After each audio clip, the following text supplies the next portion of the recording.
Good morning and good afternoon and good evening, depending on where colleagues are. A warm welcome to the Centre for Online and Distance Education.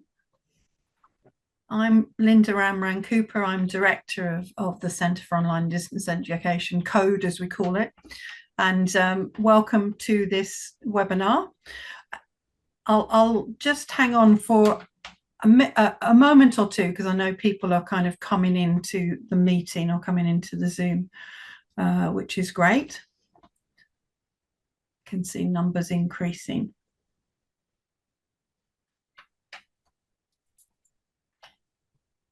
Yes, so welcome. Lovely to see everybody here. Please feel free, and I can see somebody's already started that, to use the chat function to speak to each other and to speak to us, and we will be responding to that. It's always lovely on the chat to know where you're based, because we have a really international audience who attend our webinars, which is very exciting.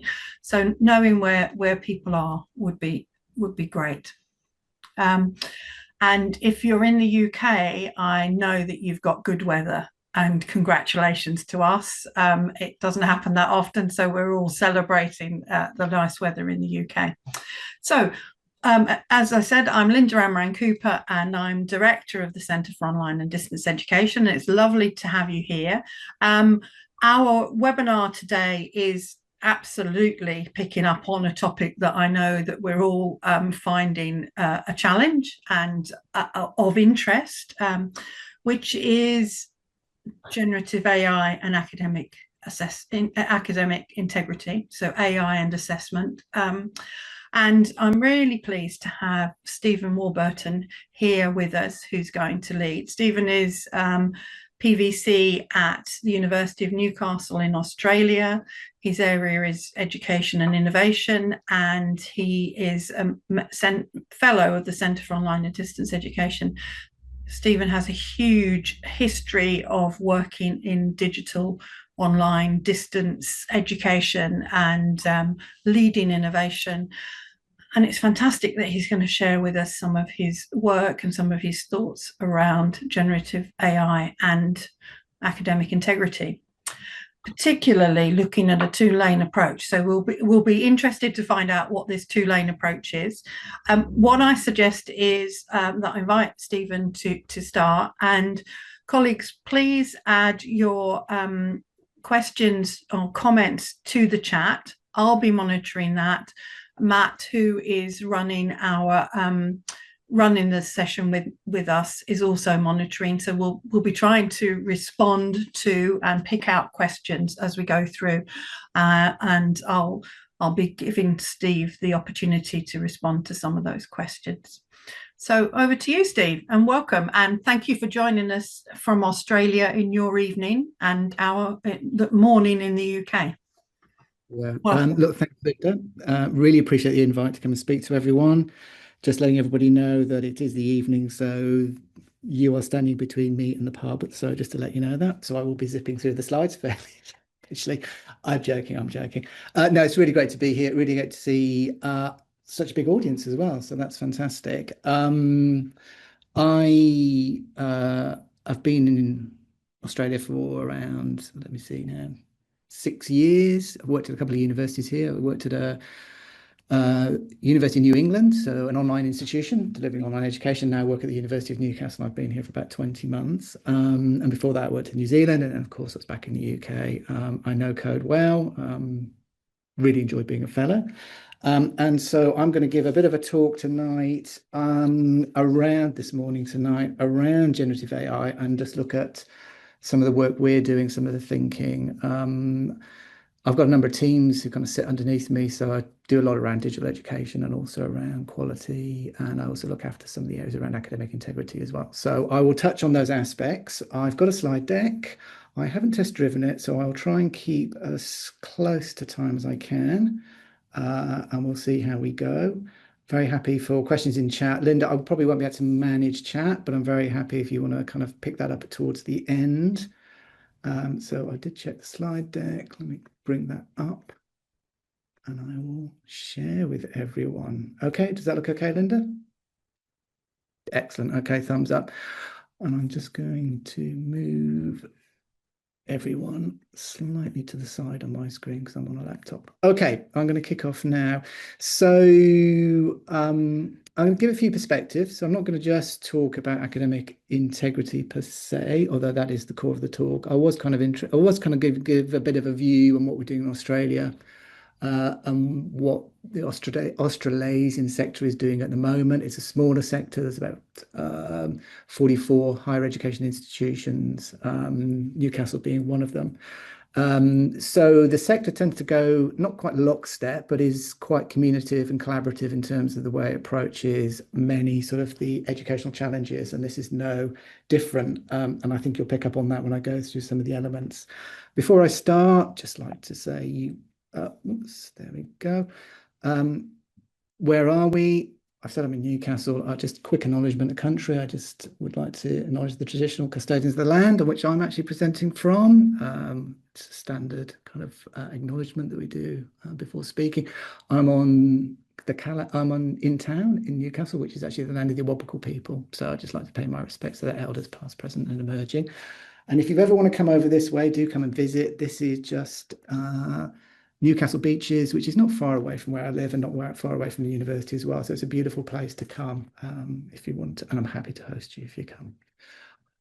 All right, so what this talk is not going to be about, so just to give everybody, and I hope nobody leaves through the door quickly, I'm not going to be talking about the science fiction, the past history of AI. I'm not really going to touch too much as well on where AI has reached. So, how powerful AI is. And I can recommend the film AlphaGo. It's 2017. A lot of AI isn't new, as we know. Fantastic film about AI beating the world Go champion. And that was a monumental moment. And I'm not really going to touch. I mean, happy to have a discussion at the end if people want to. Not going to touch too much what the future of AI might look like, particularly around the use of agentic AI tools.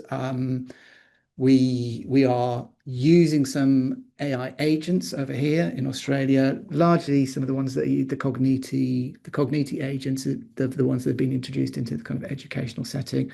They've been widely picked up and they have got a global presence as well. So we have been using those in some of our big degree programs to kind of pilot their effectiveness. If you do want to know how powerful AI is, then of course you can run off and have a look at the blueberry muffin versus chihuahua challenge if you're kind of interested. I find this quite amusing. This is apparently one of those very tough things for AI recognition to do, to tell the difference between a chihuahua and a blueberry muffin. Apparently it looks like AI is very good at this now. And in fact, they do keep running this test and it'll even tell you what's on the blueberry muffin now as well, compared to what's on with the chihuahua. So that's quite an amusing one. But again, you'll see this kind of on many of the kind of links that you see on LinkedIn at the moment about just how powerful that tool set is. And of course, we're not going to do any hand-wringing here. I know there's a lot of existential worry. Of course, we don't want AI doing our art and writing. We do actually want it doing our laundry and dishes. So there's a kind of a bit of a piece as well in the background about, is AI still leaving us the good things to do in life?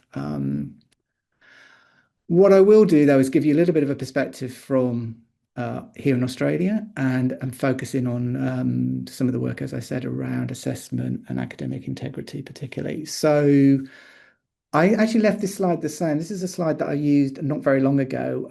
I do a bit of work with schools and I was just talking to them about it's really a perspective from higher education, but I was letting the schools sector know, what are we doing in higher education? And I thought it was quite nice to say where we're summary. I kind of feel this is already getting out of date already, and this is actually quite a recent slide. So, I mean, the perspective here is really around GenAI democratization, certainly with GPT-4, that just opened up. Everyone had access to an extremely powerful model.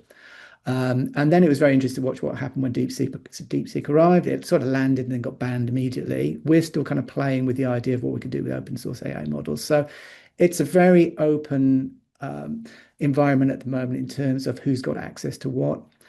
A big challenge for us within the institution, I'm sure this must be echoed across others here as well, is around data privacy, is really a big talking point for us. We tend to use Microsoft Copilot. That's one of the big platforms in the Australasian sector, using on network versions, which are kind of protected so that we can put sensitive data in. We don't lose IP. Other organizations here have done interesting things like partner with OpenAI as well. But that's the kind of move that we're making. Everyone's got their in-house set, or they may actually be building sandpits where you can get access to multiple models to actually test. I think we're all aware it's been a big paradigm shift recently, just around assessment. I've had many conversations about that in many different fora. Regulation is a big thing here, and I think that's worth mentioning. Our regulatory body is TEXA, and TEXA were very interested in how we were going to assure the awards that we were giving out as a sector, to the point that last year they asked us to actually submit a credible institutional action plan, oversighted by, it's very regulated language, isn't it? Oversighted by appropriate governance mechanisms to address the risk. So we put in basically a GenAI action plan into our regulatory body. They asked the whole sector to do that, and we, strangely enough, we got 100% compliance. So every single institution, that included our not our for-profits as well, put in their sort of GenAI action plan. And some of the work that I'm talking to today kind of sits within that, our pillars within that. And then finally, I think everyone is, as I said, as a community in Australasia, like share and collaborate widely. So a lot of what we're doing at the moment is still around that need to experiment, investigate, understand, try and keep track of what the tools are doing, and build, I guess, spinning from that, confidence and capability for not just our academics, but also and for professional staff, but also for students as well. And I think that's what we're doing. And again, with the appropriate guardrails on network systems, etc. So that kind of ethical use is really important. So that's a very broad kind of contextual setting in which we're operating at the moment. But really, this was came out of a post from Jason Lodge, who's been doing a lot of work around with Cradle and TEXA, and works at University of Queensland around AI and some of the challenges that it's presented. And I thought this is really nice, kind of just phrasing at the time. I think it still stands, still worth engaging with. So the chronic problem, again, we're not going to really address here, but again, is one I think we're starting to think about. What do we teach? How do we teach when AI is everywhere? I mean, what do disciplines look like? What do subjects look like as we go forward, and how do we grapple with that? And that's some of the conversations that are now emerging. The acute problem, though, has really been around academic integrity, and really there was a very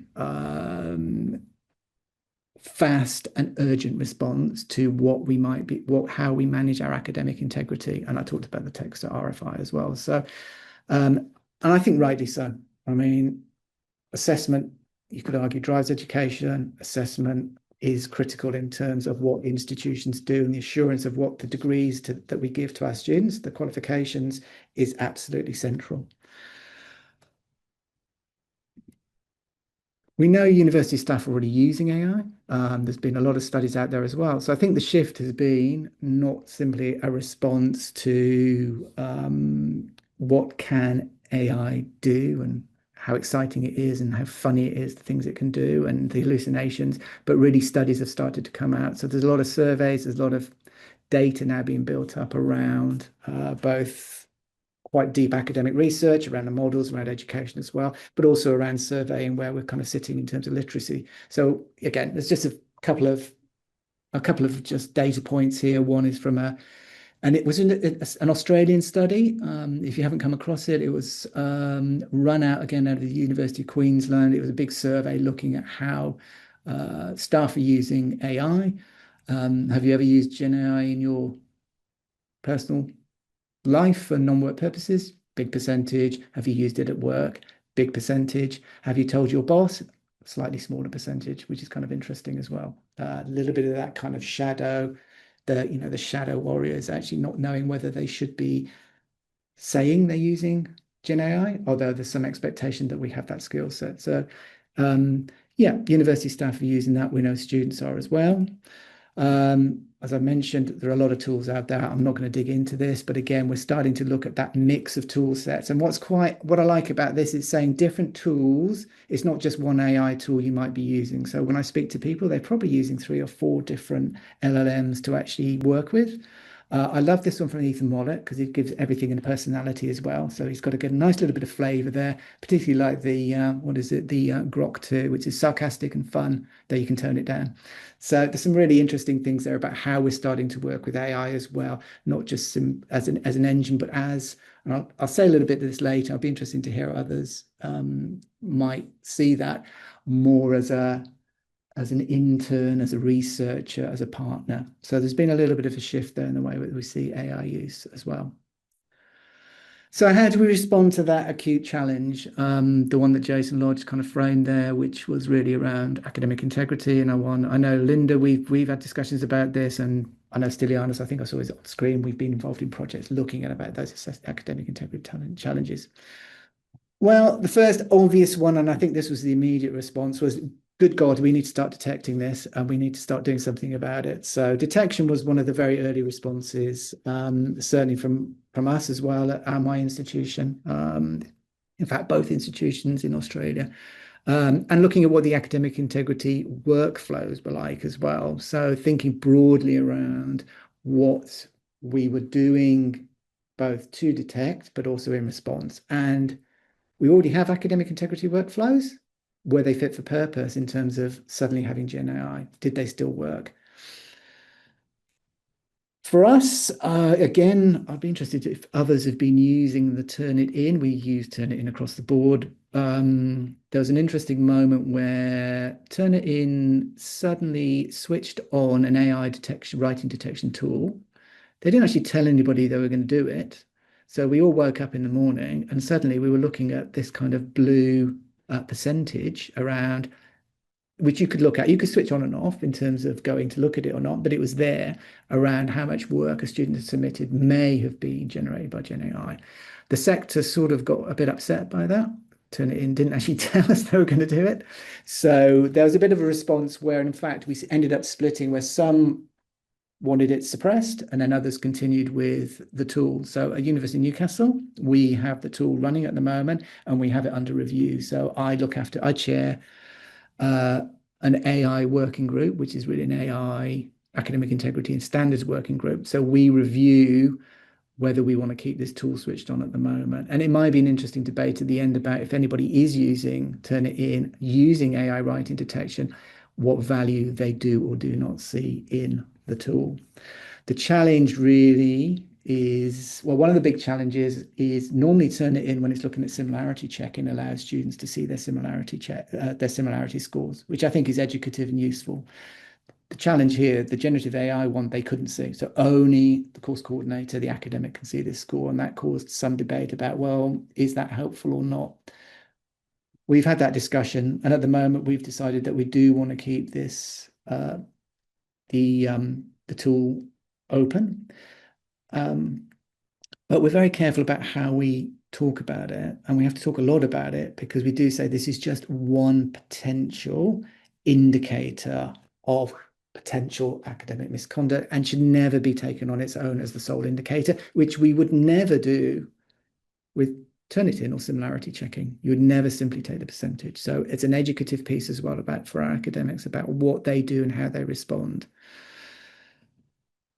In terms of what we saw, which may be of interest to everybody here, in terms of that student AI writing, we did a little bit of a deep dive in one of the schools and sort of put them into buckets. So we saw four types. The one most popular was fixing.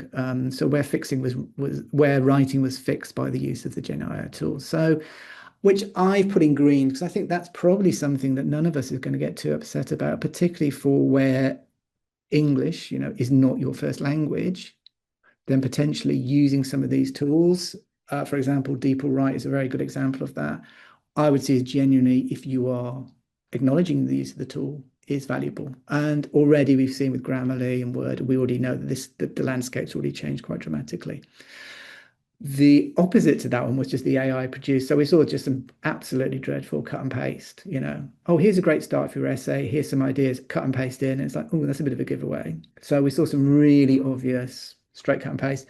But the other two are kind of interesting, which is where we may be moving to more around acceptance. So AI informed. So using Chat GTP or whatever engine as a sort of Wikipedia, sending it out, do research for you, working with that, molding it in, or to use it what we called AI patterned, is where you're helping the model, the large language model, to come in and give you some basic structure from which you then develop, you critique, and then you add content in yourself. So those two, I think, are where the direction where we're starting to say, well, actually, that's very hard now to actually do very much about. They are probably positive things to be doing, and probably skills that we might want to develop in students anyway, is using AI in ways, ethically, I would put that there, to actually improve what we're doing in that educational space.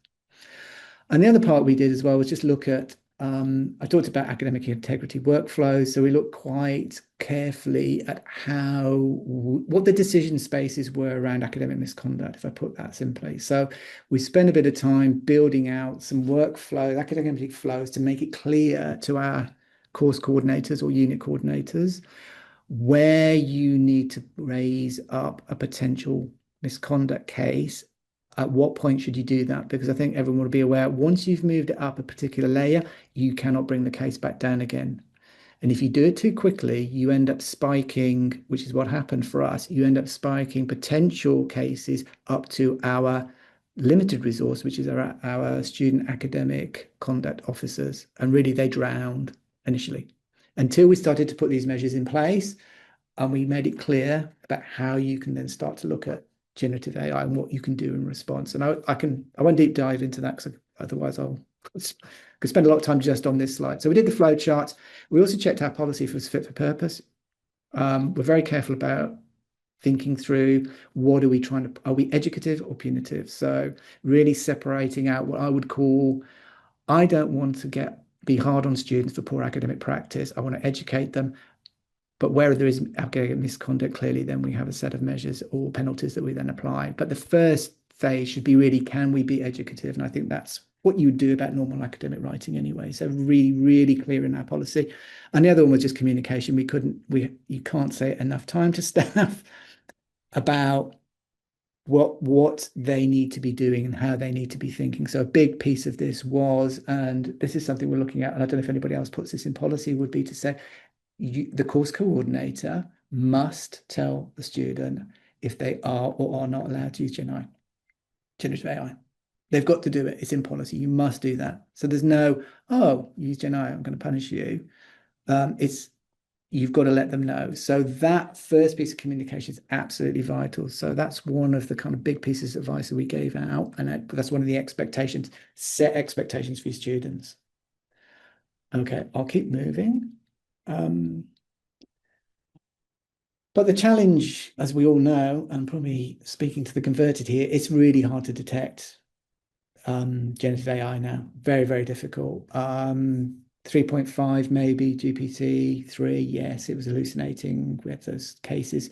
But already we're seeing some of the later models are really, really very, very powerful. And if you want to subvert the process, it's possible to do that. This is just one of a number of different studies. This was the University Reading one. Could only spot 1 out of 33. Sorry, one of 33, so 94% went undetected in terms of putting in GenAI generated assessments. So if you want to look at that, that's just one of a number. And the GenAI was outperforming the other students as well. So there's a number of these studies. This is just one of them. The other response, and I got to mention it here because initially as well, we had a lot of, and this was particularly in schools as well, we've got to ban it. So we had the calculator kind of argument, should we ban the calculator? Should we ban GenAI?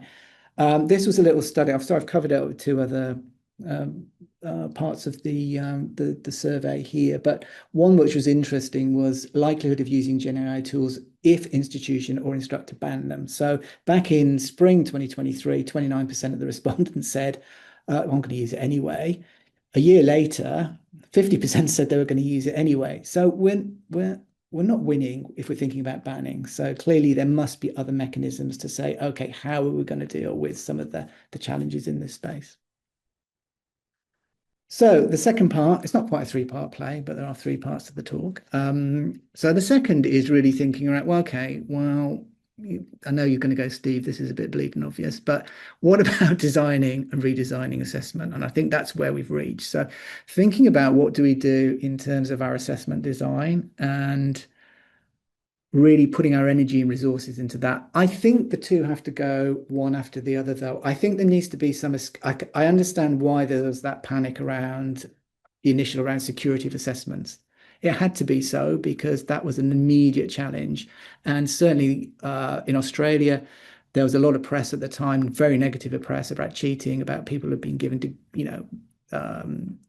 been accredited or being given awards using generative AI to generate them. So that initial piece of panic, I think, was actually fair, and we put measures in place to deal with that. I think the second part is really the longer term game, is what do we do with assessment over time? So what I'm going to talk about here over a number of slides is something that's actually a work in progress. So I don't have all the answers here. I have our approach, I have how we're thinking about it, and how the Australian sector generally is thinking about it. So when I said that we had to respond with an AI action plan, to TEXO, our regulator, all of the sector are really thinking about what we've called program level assessment design. So I'll just talk a little bit about this. And it's not an easy approach, I've got to say, but it is one I think offers the most value.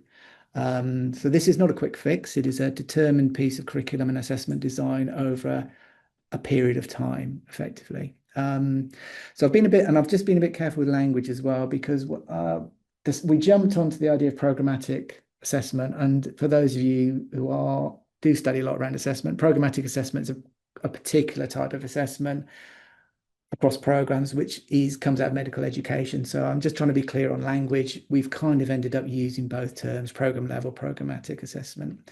But effectively, what we're talking about here is, you could also call it integrated program assessment. I guess that's the other term you might want to use. So it's looking at assessment across a program of study or a degree, and finding the key points in that study where you want to assure and validate learning, to know that your students are progressing and that by the end of that award, they actually deserve to be given the award. Okay, so what it is not is panicking and going to every single unit or course and trying to make every single assessment you do secure, because all you're going to end up doing is giving everybody exams, more exams, more exams. Okay, so it's about designing into that assessment space. So we're looking at these 4 phases. I'll just quickly describe them, and I'll let you know where we've got to. So some of the challenges. So we're looking at mapping and analysing, reviewing, categorising, assessment reforms, and then look at governance as well. I think you have to do that piece as well. Just to give you a sense of size as well, and why this is a big task, we've got 800 course coordinators, nearly 2,000 courses or units, depending on what language you use. We've got 66,000 individual assessment tasks, and we have got, from our own surveys, high use of GenAI by the students, which is fine, and probably to be expected. And indeed, we just look at the Digital Education Council survey as well, huge numbers of students are admitting that they are disclosing they're using generative AI. And when we look at just broadly around our assessment tasks, about 50% of those we would have said are susceptible to potentially inappropriate use of GenAI. So we'll talk about essays, written tasks, etc. Although I say that's expanded out now more broadly with the development of those GenAI models. There are a few guiding principles in the background, which we kind of took from these two documents. So the first was a piece of work which came out again from TEXA, but was linked into Jason Lodge's work around assessment reform, with a set of guiding principles in there. There's about 5 with some example use cases. Really around student use and thinking carefully about how we get students to ethically use AI, particularly when future of work tells us that those are skills we want students to have. When we look at the job market at the moment, certainly Australia, probably the same in the UK, I would have thought GenAI has now been explicitly, or generative AI tools have been explicitly now mentioned, and skill sets in those. And then the other part was really around thinking around those, how do we make those trustworthy judgments? And just the acceptance that this is a complicated process, multiple inclusive contextualized approaches to assessment need to be put into play. So an acknowledgement it was not going to be easy. It's not complex, complicated. I prefer to use, it means we could solve it, but it was not going to be an overnight job. And then out of the RFI and the plans, there was also a second document that came out, which was this one here, a bigger one around strategies for emerging practice. And if you haven't seen that, it's kind of interesting because it gives a lot of case studies across from different institutions based on those action plans, which I mentioned that were put in. So it gave everyone, some shared knowledge and some sense of what was working and not working in terms of emerging practice in this space. Some of this is actually a little bit out of date already, but two very good documents. I haven't put the links in, but they're very easy to find. So the principles really, just drawing on those that we took forward into this, were, we can't secure every single assessment. It's just a nightmare to do. The kind of acceptance as well that unless I put in person, I think you can do online proctoring as well, invigilation. There's no real way to know students or prevent them using GenAI at that time. We knew there were strategies that could be implemented. We do need to think about program level assessment, which I've mentioned, around meaningful points. You validate, it could be, if you like, Rayland, threshold concepts you could use if you've mapped those. And then also, for us, really importantly, we should be thinking around the disciplines and how disciplines work, and maybe thinking about accepting there may be signature pedagogies that require different approaches in terms of assessment. And I think that's probably pretty obvious. And really our outcome, our success was really to have a defined set of secure assessments across a program of study. So that's where we're kind of aiming towards. So the first part of what we've done, and we've been through this process, is to do this kind of review and categorization piece around assessments. So we took a risk-based approach. We pulled out sort of 7, what we defined as risk factors for us. Here on the slide, I've just outlined them. And the idea was to take a short survey out to our course coordinators to review all the assessment tasks across all of our courses in 2024 and put a rating against these. We did actually slip a kind of final one in where we just wanted to get the course coordinators to actually give us an opinion on what they thought the risk was. Now, that might sound a bit strange, but this is partly to kind of seed the idea that you need to be thinking about this. Have you thought this through? So not just simply categorizing it, but you kind of a reflective moment for course coordinators as well. It's a pretty fast survey. We've got the reason I put this on here is because whenever we ask our academics to do anything, I'm sad to say they do complain a little bit. So we did get it as fast as we could. So 13 minutes to complete the survey, and hard to get a full completion. So we hit around 70%. Some of our colleges, schools are better than others. It was enough though for us to get a bit of a landscape of what our assessment looked like.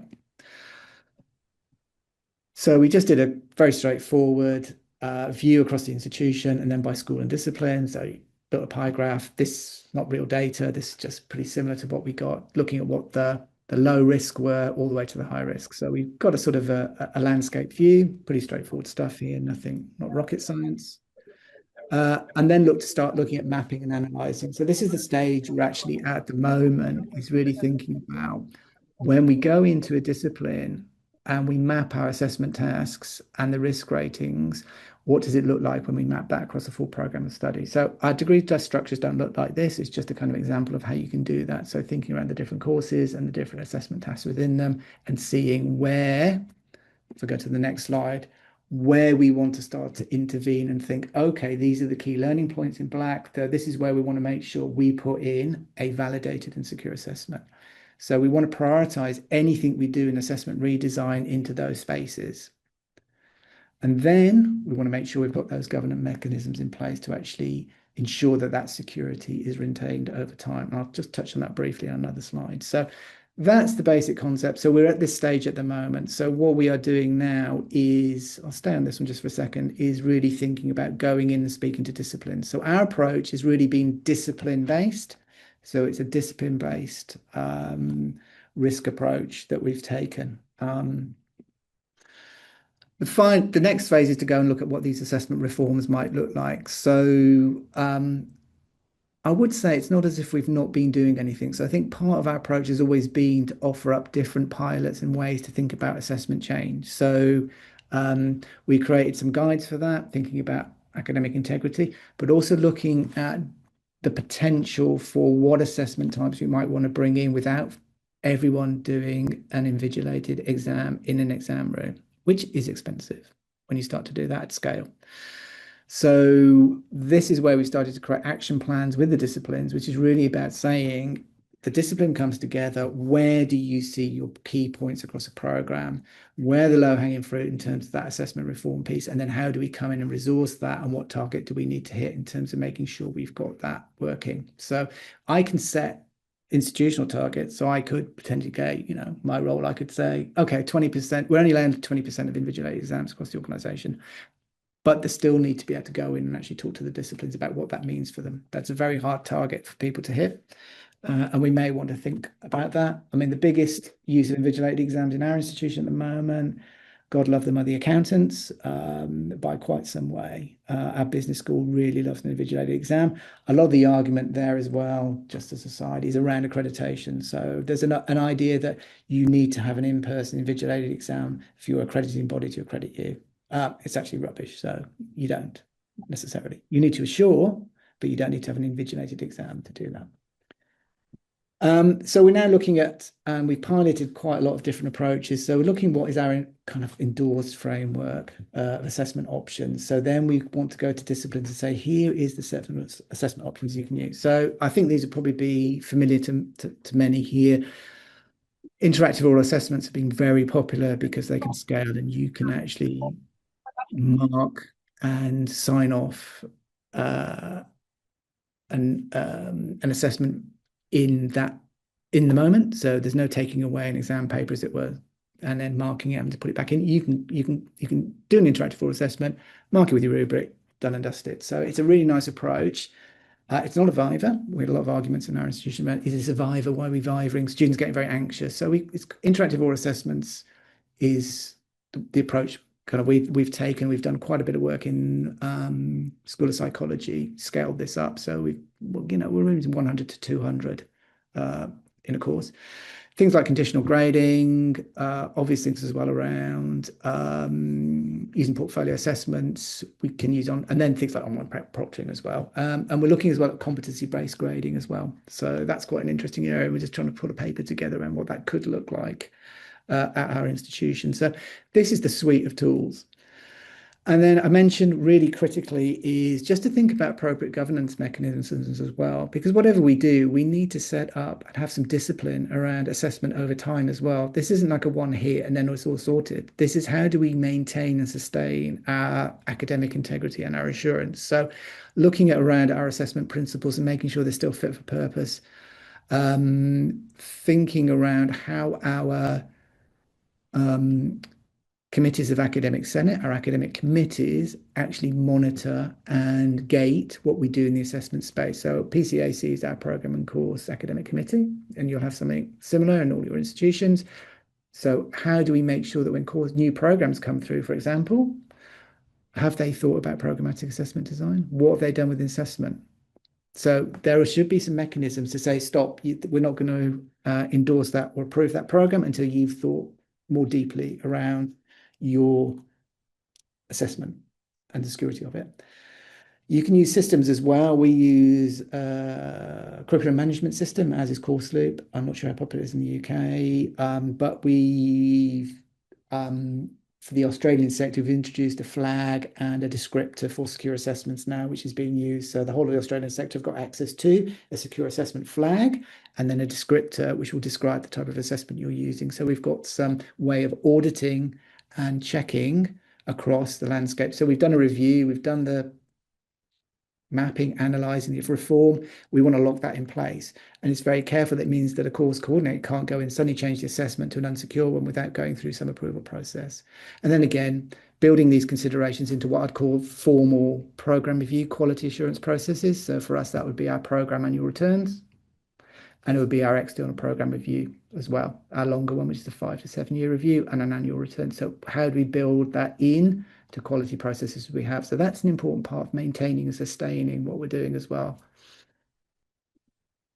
And then, of course, we've given some advice. I don't want to scoot through this because I don't want to leave some time for questions. I do want to leave some time for questions, I mean. Advice for short term as well. It was just some general advice. I said this process. So I'm just thinking about most institutions have given themselves a 2-year runway, I think, to get this process done. And that includes kind of course changes and bringing them through the academic committees. So that seems to be about where everyone's kind of hitting. In the meantime, of course, we're still trying to give advice out. So just some fairly sensible advice around stress testing assessments, doing what you can still do work on them. You don't need to wait for my learning design team to come in. As an academic, if you've got a way that you want to change what you're doing, off you go. Make sure that you're, as I mentioned earlier, clearly communicating your approach to generative AI, and so on. So we've got some advice for short term just to take us through this process. And of course, one bit of that, I have to admit, is we do need to hold on to invigilated exams. We can't throw those out at the moment. They're the one secure assessment that we probably do have. And I think if you look at some of, I think I'll use the University of Sydney as a good example. They're very defined about what they would say is a secure assessment, and it really is kind of in-person invigilation. So they've got a very short list of what they would say is secure at the moment while they redesign. Okay, so sorted. Well done. Fantastic.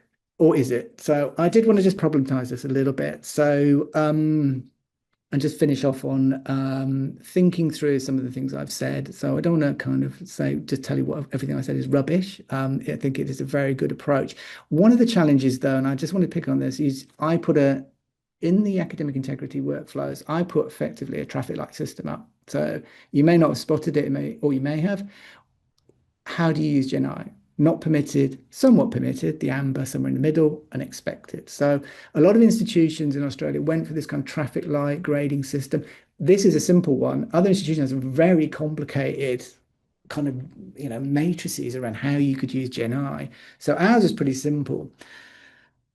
And I'm just going to sort of riff off some work from Danny Liu, University of Sydney, who's done some excellent work, and the PVC there, Adam Bridgman as well. Great stuff. So I'm just going to take some of their work here and just talk to some of that, because I think what they're saying is where we're kind of shifting to now.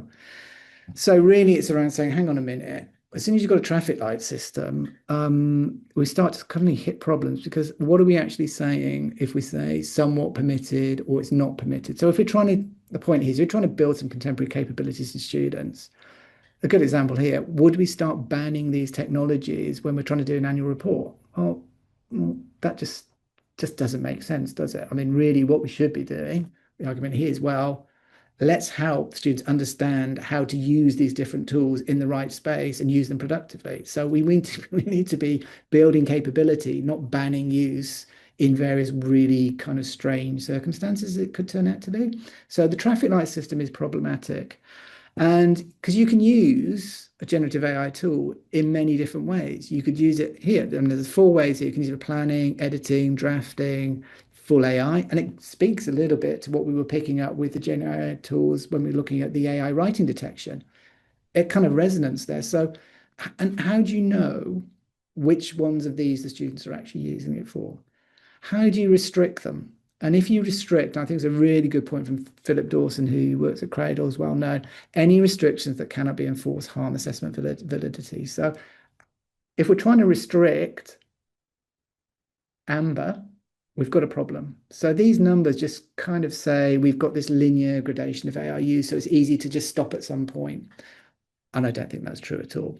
So what Sydney have been doing, and I'll use this because it's an approach that they've kind of been developing, is looking at assessment menus and just thinking about AI, how AI might be used in different, thinking differently about how AI assessment might be used, AI in assessment might be used. Happy if people want to engage with it, happy to hear what people think about this. So they've come with a menu and they said, well, actually, when I'm designing my assessment task and I want students to use GenAI, I might use the kind of different, a variety of these different approaches to doing the task. I could say, I want you to provoke reflection, do some searching, build off the rubric, etc. So you use a kind of menu of possibilities rather than just saying it's expand or kind of you can you can use it somewhat. So how do you restrict these? Well, sensibly, you'd be engaging with all of these, I would hope. So I really like it. I think it's a nice approach, and I'd be interested to see what other people think of this as well. You may have already come across it. I'll put the link down there as well.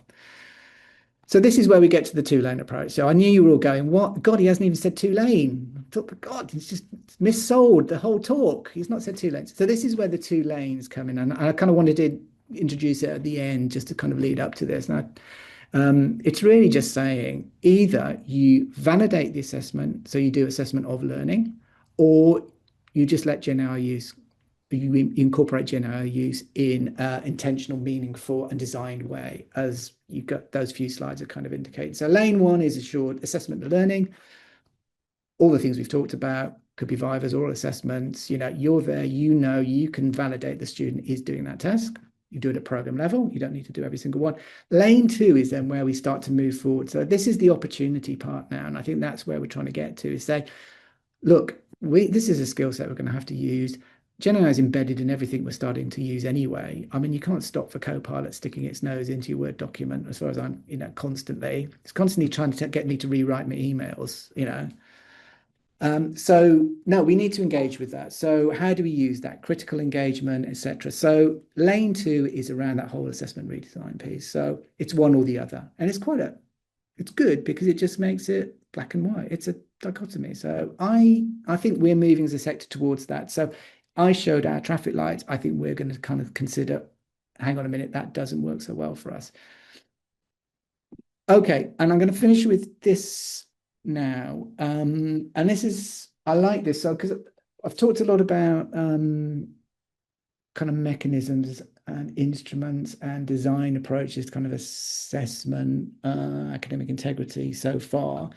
This was a document that's come out recently. I've just been looking through it. I like it because it's actually more of a framework. So it's thinking about higher level around how we might start to think about GenAI use within the organization more generally. So just to pull back a little bit and give some other tools to think about, frameworks. I'm not going to deep dive into it. I really encourage you to have a look at it. I think it's really nice. It was with the UBC, UCID put this together. Danny Liu again, who has been working on this. So they've come up with this kind of craft framework, looking at these 5 different areas. So what they're suggesting are these are the key areas we need to engage with as institutions in terms of maturing our approach to generative AI. So culture, the rules, and we've touched on a lot of these in the talk that I've just given. Access, important as well. But yeah, equity is a really big thing at the moment, I think, with GenAI at the moment. The familiarity, again, talked about that, confidence, capability, and then trust, which is a really interesting one as well. Are we building trust between teachers, students, and leaders in AI? And I would suggest that some of the approaches we've been taking are not building strong trust with our students. So I think we have to be aware of that. That's a whole other talk. And I'll leave you kind of think about that one, or we could have that in the discussion as well, what trust looks like in that kind of space. What they have as well, which I really like and why I kind of recommended this, they've kind of built up a kind of rubric framework to look at, so you can kind of assess where your maturity is across those 5 dimensions, which is really nice. And they've done it across, so they take each one of those.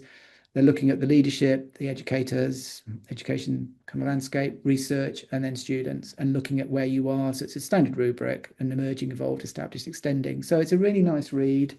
I was just looking at the culture one earlier, and just sort of,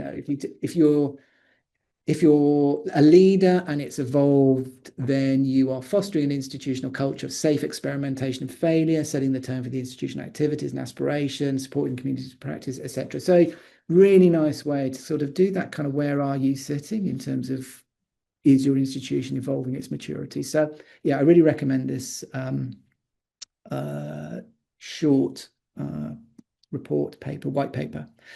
And I'll leave on this one, sort of 10 minutes of questions, is just thinking about, so what it's suggesting is kind of as well, there's a culture shift which is required, and I think it's happening to some extent. And I've just kind of summarized it here. So moving away from AI as a kind of servant tool, you just get it to go and search for you, to something more as a partner. I think that's a big thing. like an intern, a research assistant. So AI as partner, moving away from AI as cheating. I just don't think we're going to win that race to AI as learning. And I hope you kind of saw that in the talk as well. AI is a threat to an opportunity. And I think that's the shift again. I'm kind of indicating here. That's where we're going. We want to get to the opportunities and the exciting stuff. I think we know how to deal with the threats now. Stop the policing and move more to the possibility and make sure that we've got good AI awareness. So AI as a graduate attribute is really interesting just in terms of what we're doing as well. We're trying to get AI in as a course learning outcome in certain programs now as well. So we built a course learning outcomes, and I'll stop there. Thanks so much, Steve. That's absolutely brilliant. You've covered so much there, and there's been a lot of conversation in the chat. So I'm going to pick out three sort of questions or comments that came up as we were going through, and give people an opportunity to add more comments if they'd like to, or questions in the chat. I'm not sure that we'll get to everything, but we can always invite you, Steve, to respond to any questions that and chat comments that don't get covered. So you talked about within your programs that you have some assured assessments and some assessments that are not assured. I'm not quite sure what the wording you were using, but Robert was asking what's the mandatory minimum? What do you think is the mandatory minimum for assessments that are controlled and assured? I can just give you the quote, which I think was from, we haven't set one at the moment. So we're kind of looking at that and looking at the sector. So we haven't set anything yet in policy. If you look at UQ, their guidelines, and they haven't set them in policy, their guidelines are around 30%. So they're sitting at 30%. If you're looking at program level assessments, I was just looking at this one from Brunel as well, which, you know, program level assessment is not new. I mean, that's the thing. It isn't new. It's not a new idea. So this was a quote from 2017, which was looking at program level approach of assessment of Brunel, reduce summative assessment burden by 2/3. So it's kind of interesting as well that when you do this approach, you actually start to take down that. I would suggest that we often overassess. Our volume assessment is really high. It creates a lot of anxiety to students. We often, you know, and we're still kind of hooked into this culture. We've got to assess. I think we can do things differently, and I think we know that, and we can still assure learning. So I think that's worth taking in there. So we haven't. So the answer there is no, we haven't set anything yet. We are looking at whether that would do what we want it to do. And I think once we've got our action plans with our course coordinators that I was talking about, I think we'll just look at what that landscape starts to look like for us, and maybe use it as a lever to put it into our guidelines. I'm not sure I'm going to put it into policy. I'm a little bit wary about that. Brilliant, thanks. Yvette asked the question of looking at whether you're starting to look at the cost side of solutions in terms of your assessment patterns, and I guess you probably are, and that will be, and you mentioned cost a couple of times as you were going through. Don't know if you wanted to build on that. Yeah, we are. That's a good question. So we're one of many institutions going through what we call a business improvement program, which is another language for efficiency gains. So very much looking at what we're doing in the assessment space at the moment. So there's a lot of pressure for us on the cost of invigilated exams, and thinking through how we might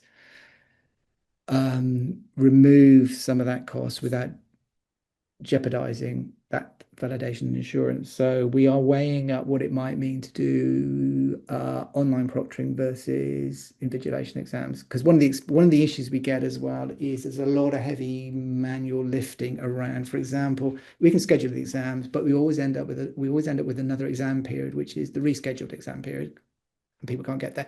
So there's a huge amount of people and effort put into that. Whereas from my experience, for example, one of the great wins around online proctoring with your scheduling tool is it's much easier to reschedule. So if somebody misses an exam, we did this at UNE, there's a real win for students, is something happens, life occurrence, you couldn't make your exam on Tuesday afternoon, we can reset you for Wednesday morning, no stress. Yeah, absolutely. And so we can lose some of that cost. So yeah, very much thinking about what the cost might be around what we do at the moment. Brilliant. Yeah. We had a question from Adam, which was, do the two-line assessments become non-credit bearing? That's a good question. I was just reading that one. Yeah. No, you can still use them in credit bearing, I think, but it's around the assessment design. And I think if your assessment design is such that you are acknowledging and the students know where they're using the assessment, it can be credit bearing. So the example I'd give is a really nice one from, we've got a guy working in the Newcastle Business School in the teaches entrepreneurship, Bert Verhoeven.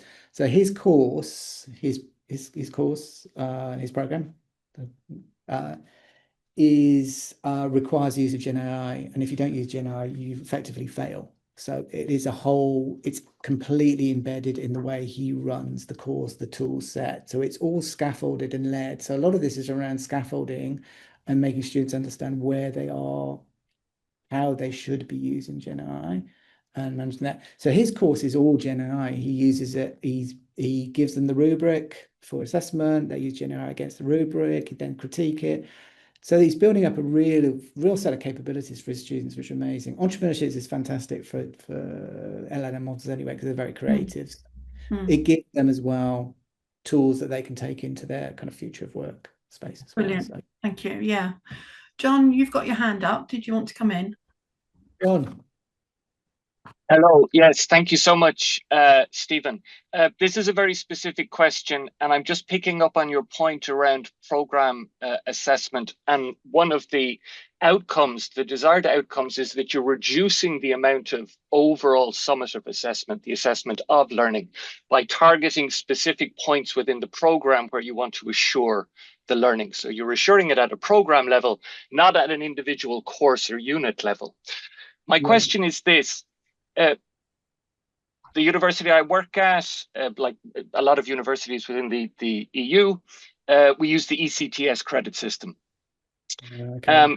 In order to earn ECTS credits, and each unit or course typically is worth, let's say, 6 or 5 ECTS credits, you have to demonstrate achievement of the outcomes of the course in order to receive the credits. And I'm really, and I've been reading around this program level assessment for quite a while, and I've listened to a lot of these talks. They're really interesting. And I totally get where program level assessment is coming from, but I cannot square that circle for myself. That in order to earn the credits, you must demonstrate achievement of the outcomes of the course. And therefore you must have lane 1, as Sydney described it, assessment in order to assure, to certify that those outcomes have been achieved. Now, typically what we've done is we've mapped, and through this mapping process, we assume that everything is being assured and everything is aligned. But as we know, that becomes very diluted and it becomes very dispersed, that alignment, as you go down into a unit level. So in a nutshell, that's my question. How do we square program level assessment with a system that requires you to demonstrate achievement of course learning outcomes in order to earn the credits that you need in order to earn your degree? That's a very good question. If I could solve that one, I'd probably be very rich now, John, I've got to say. If you looked at competency-based approaches as well, so that is an interesting kind of shift, which we've kind of been saying, okay, can we do competency-based assessment where you're doing the mastery learning piece? So you're doing it, and that totally, might... but it might, but I still think it's the same issue. You have to demonstrate the competency at the unit level in order to receive the credits for that level, because the competency is going to be linked to some type of outcome expressed as a standard that you're looking for people to achieve. Yeah, and I just cannot square the circle for myself. Yeah, I will have a little think about that, but I'd be looking at different assessment typologies as well. So it doesn't have to be, I mean, there are ways to put in assessment typologies or types that are still validated, but are not just simply doing the individuated exam that you can still assure the learning for. So it may be that in that kind of case, doing across a program might be difficult if you're going to do it. That we don't have that system here, so we can look at assessment at program level, because we can do shared courses as well, where we can actually do similar assessment types across different courses as well, can be matched. So I don't know. That's a good question. I don't know if anybody else in the room has got an answer for you, John. I think Thanks, Stephen. Yeah, I think we might need to continue this, and perhaps what we need is a webinar on the issue of programmatic assessment, which is a very important part of what's going on, and it is tied into the AI, but it has its own kind of conversation as well, and we perhaps haven't got time for this. I'm afraid we've reached the end of our hour. It's been absolutely fascinating, Steve, and I suspect you've got much more to say, and I know the audience have really engaged with this.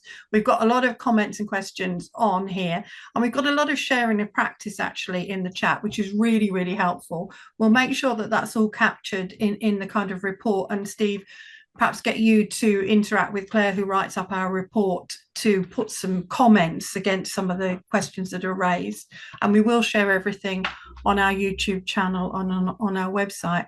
But Steve, thank you so much for your really, really stimulating conversation here.